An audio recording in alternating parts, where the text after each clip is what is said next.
You're listening to the Surgeons of Horror podcast.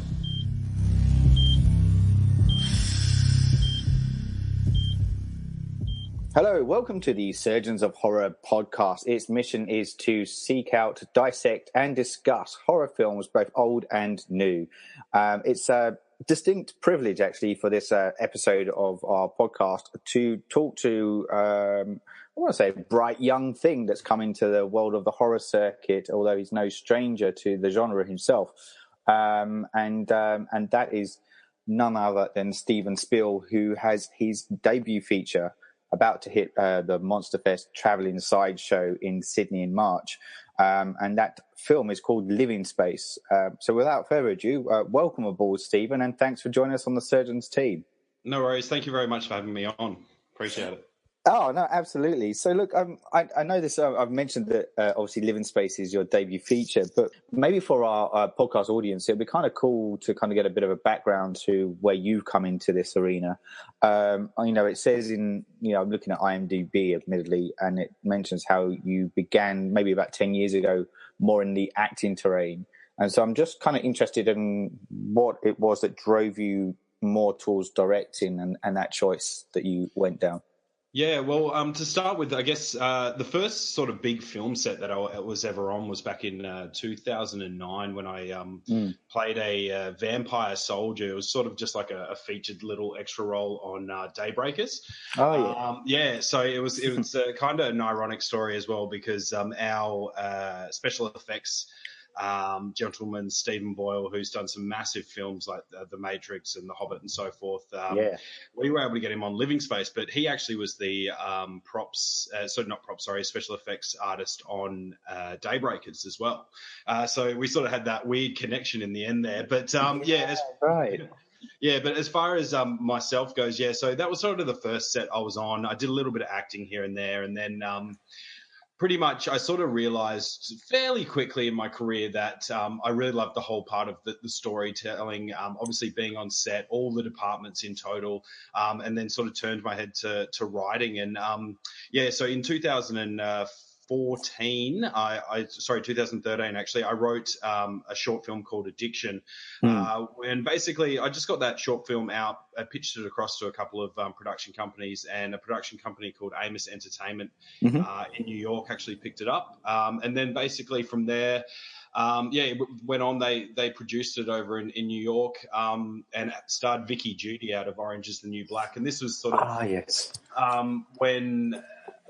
when Orange is the New Black was really, really big and sort of taking off, and there was a huge fan following for it. So that sort of forced that film through a couple of festivals. It got to Cannes in the Short Corner Festival, and then went on to win a Black Reel Award, which is one of the highest sort of prestigious awards over in the States as well. Which is nice. Fantastic. So, and then I basically just continued on writing and wrote. I actually did a few music videos and that sort of thing as well, and then went on and wrote another short film which I went on to direct called Never Forgiven, which won an award at another festival in Sydney, which was fantastic. And then pretty much just turned to myself and said I'm going to make a feature, and it's going to definitely be in the horror genre, and went from there basically. Yeah, cool. So, just backtracking to when you were talking about the playing an extra character in Daybreakers, did you get a chance to learn much from the Spierig brothers at all on set, and observe how they went about things to take on some school of thought in your own direction? I mean, I was on set for probably about 2 weeks in total. For an actual, a sort of extra-ish sort of role was quite a substantial time, I found, which was fantastic. But I obviously saw them working and so forth, but never actually really had a chat with them and everything. They were sort of up here, and I was down the ranks a little bit at that point. But I became close with even like the wardrobe department people, and just the whole atmosphere sort of really got me into sort of the industry fully, if that makes sense. And then before that, I'd done a few sort of smaller acting roles as well in other independent features and things like that, which was a bit of fun. But at the same time, I sort of knew, this is definitely the industry I wanted to do, and just went from there. So yeah, cool. Well, let's talk about your debut feature. As I said, it's called Living Space, and just to mention again, it's premiering as part of the Monster Fest Travelling Sideshow in Sydney, and the date for that is Saturday, March the 10th at 7 p.m. So, what do you think, though, has been your greatest challenge as a genre film director, though, that you take on board? As a genre film director, I guess obviously making the jump from obviously shorts to a feature is just it's a huge jump. There's nothing really in between that you can do, and there's massive differences. I guess you've got our film was completely privately funded through private investment and so forth, which was an absolute honour to have people believe in the script after reading it, to put a substantial amount of money towards it, which was fantastic. But I guess that comes with added pressure as well, and a lot of it. I guess you've got to really be across absolutely everything, and especially independent filmmaking is one of those things where you sort of still have to have your producer's hat on even when you're making the film to an extent, because you do have limited resources. So, but I knew one of the biggest hurdles probably would have had to have been, okay, we've got a limited amount of money, but a decent budget in saying that. So,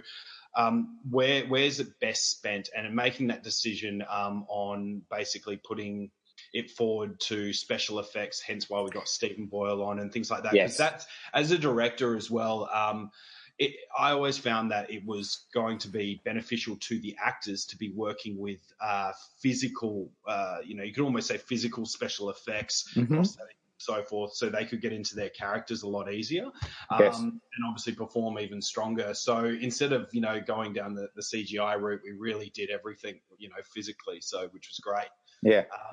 So I mean, it's one of those things really, as to answer your question, that the horror genre, obviously there's so many aspects of to make a great horror, that you need good music, you need good sound, you need high quality special effects, and I think they're the some of the really key things that we sort of not had to overcome, but sort of really had to make sure we did correctly. Yeah, absolutely. So do you mind me asking how long the actual production shoot took? Was it because you're primarily in one location, aren't you? Not to give too much away, but the bulk of the movie is kind of set in one space. So how long did that kind of take to kind of convey all that information that we see on screen and in the production shoot? Yeah, it's kind of amazing, really. We like you said, we do have like one main location for the film, and it works so beautifully. I think having that location as well, but I guess it's really came down to having, I guess utilizing those locations to the best of our ability, and maximizing the space and so forth, and obviously with limited resources, once again you sort of have to minimize them, but we were able, I think, to achieve that with just that one location. So no, I completely agree. So no doubt some of the focus of the film will be on that the Nazi exploitation element of Living Space. Due to its embodiment of humanity at its most evil, people will always associate the Nazi reign in that kind of category. And you even open up the movie with images of that time frame as well. But what compelled you or inspired you to explore this dark world for your movie? I guess when I first wrote the script as such, it basically, I went through having, antagonists and so forth, and looking at characters and really going in depth. I knew the overall arc of the film that I wanted to portray, but then I went more in depth into characters, and I really just looked at, who do I see as someone who I would fear if I met that? And I think, I really sort of narrowed it down to different types of people and so forth, and characters and that sort of stuff. And then what came to me was to have, the main, sort of antagonist as a Nazi general, SS officer, someone who I believe, is got the characteristics of being ruthless and overpowering and that sort of thing. So as far as a political statement with the film and having Nazis in it, it really wasn't the goal for me. Yeah. But in saying that, I can definitely see the resemblance now the film's completed and people, can bring their own judgment. And obviously there's, without giving spoilers away to the film, but there's a concept behind the film after you watch it where you could relate to everyday society if you decided to. My initial thoughts on the film was not to sort of definitely achieve that aspect. It was really to write something and direct something and create something that was really enjoyable for audiences to watch straight from the start and, sort of keep them entertained and interested as we go. Yeah. But I mean, like the Nazism is definitely a point in the film. But I guess it wasn't, I didn't want it all just to be about, okay, we've got, dead Nazis, if that makes sense. So, I feel like the film is a little bit more layered than that and definitely got a little bit more of a psychological aspect to it. So, and I guess that comes to my second point because, and I do agree with you, I mean, I guess it sets up the precedence of of the space and the environment that we find the two leads find themselves in. But I think more importantly is that the other element, and it's something of a strong component, is the complex fragility of the mind, which tests on one's sanity, through blurred timelines in a fixed space without wanting to say too much again. So is the psychology of the mind something that inspires you in your own creativity when you come to writing? Is that something that you find as a bit of a trigger point? Yeah, 100%. I mean, like all of my films thus far, like in particular Addiction and Never Forgiven, like being shorts and so forth, they were heavily, psychological thrillers. You wouldn't call them horrors. You call them, they'd classify them as a thriller, but they definitely all had a big psychological aspect to it. I mean, Addiction was about drug-induced psychosis, and Never Forgiven was, more related to severe sort of PTSD, if that makes sense. So, it definitely has a psychological impact. And with Living Space, I wanted the same sort of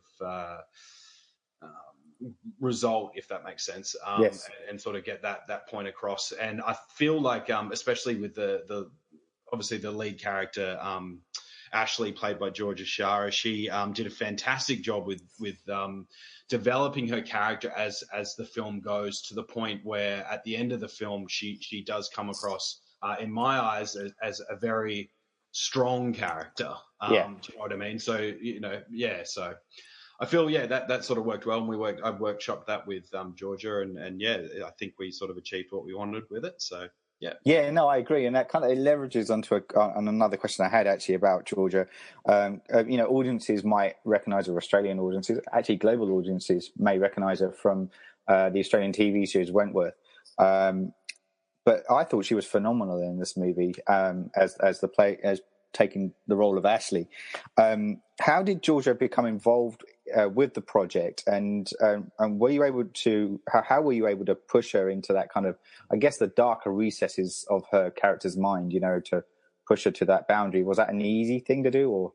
Well, I mean, Georgia is just to start off with an absolutely phenomenal actor. Like she is, seriously, she is amazing. She's definitely one of the strongest actors I've ever worked with, and she sort of embodied the character so well. And like I said before, she really developed it with me, and we workshopped it, and we sort of went from there. But originally, when I approached her with the script, I sort of had my dream board in the sense of who I wanted to play roles. And to be honest, I was lucky enough to get Georgia was actually up there alongside Andy McPhee as well, was my dream list. So to have those two actually in the film at the end was phenomenal. But that's great.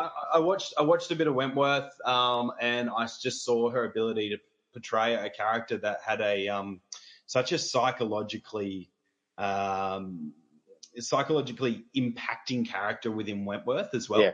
And her portrayal of fear was something I had noticed. And I still remember the scene I watched that just said, I've got to have Georgia in it, was when she actually left the prison, the divisional van or prison van for transport, and she gets out. This is within Wentworth, She gets out and she looks up at the prison, and there's just this utter fear that crosses her face. And from that moment, I went, no, we've got to have Georgia in.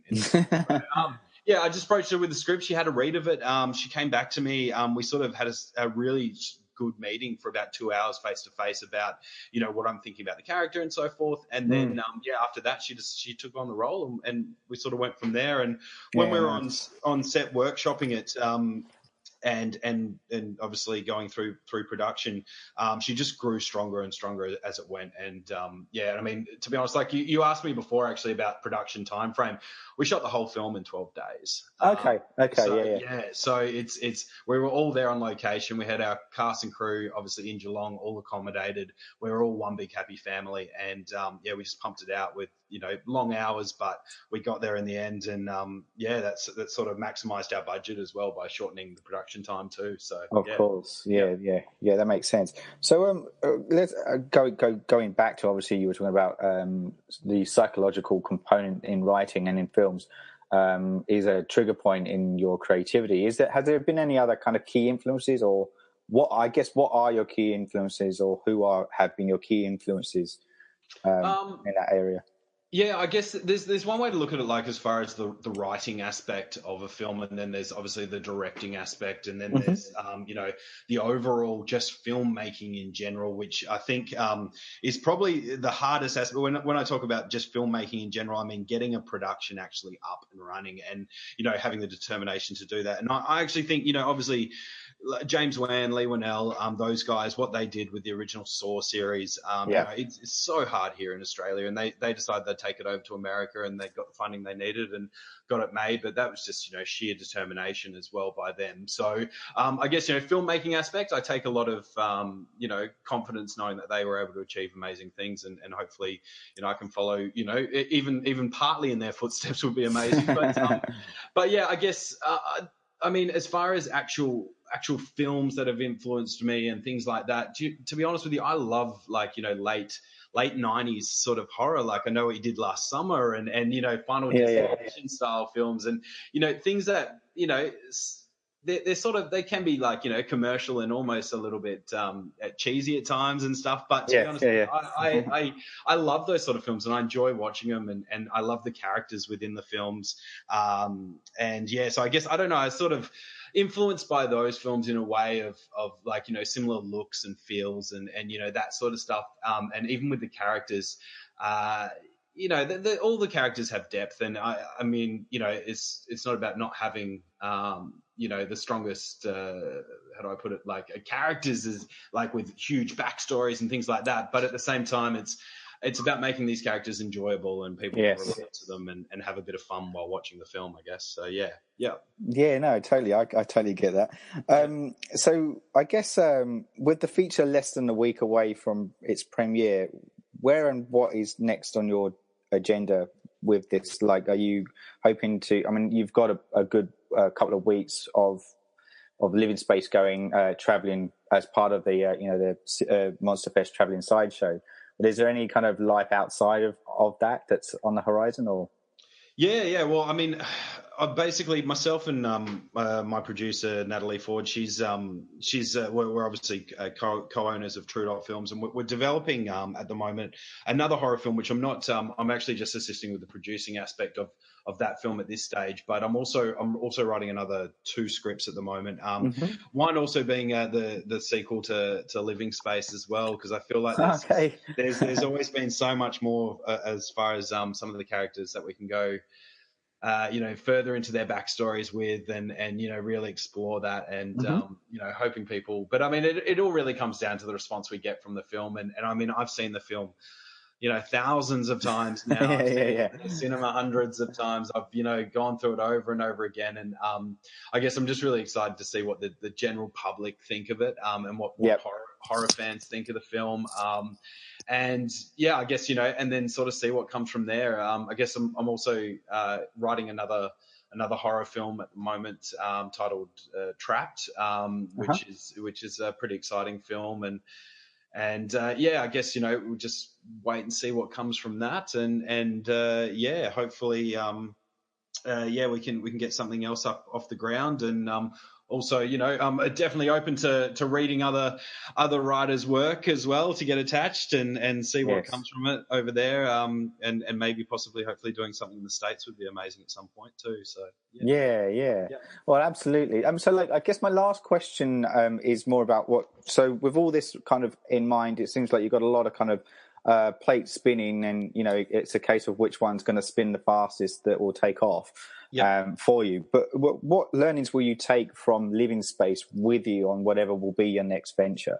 Oh, I guess I've learned so much. I've just seriously, I feel like I've grown so much as a writer, director, filmmaker. I mean, it's just invaluable experience to be on a set like we were and to work with the actors and so forth. I guess, the biggest thing I guess I've learned is pretty much, to really sort of have your vision, have what you want to, achieve when you're writing, but then bringing it to life, you really have to work as a complete team with every single department on a film set. And I think that's one of the biggest things I found was that every department plays such a huge role from working closely with your DP. I had the most fantastic DP, Branko Gabrovich was just absolutely phenomenal. I would highly recommend him to anybody who's looking at doing a solid feature. He's seriously phenomenal and one of the easiest people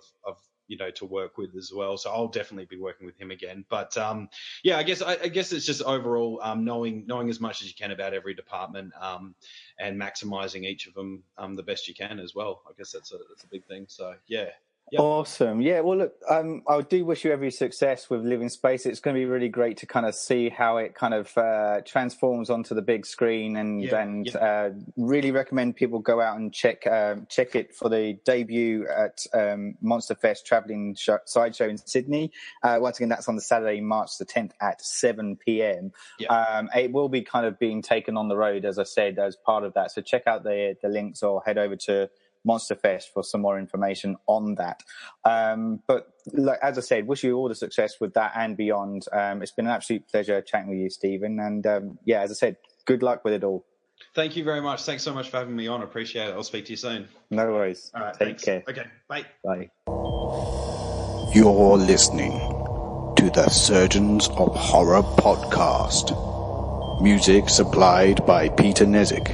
For more discussions or podcasts, head over to surgeonsofhorror.com or head over to our Facebook and Twitter sites for the latest news and updates.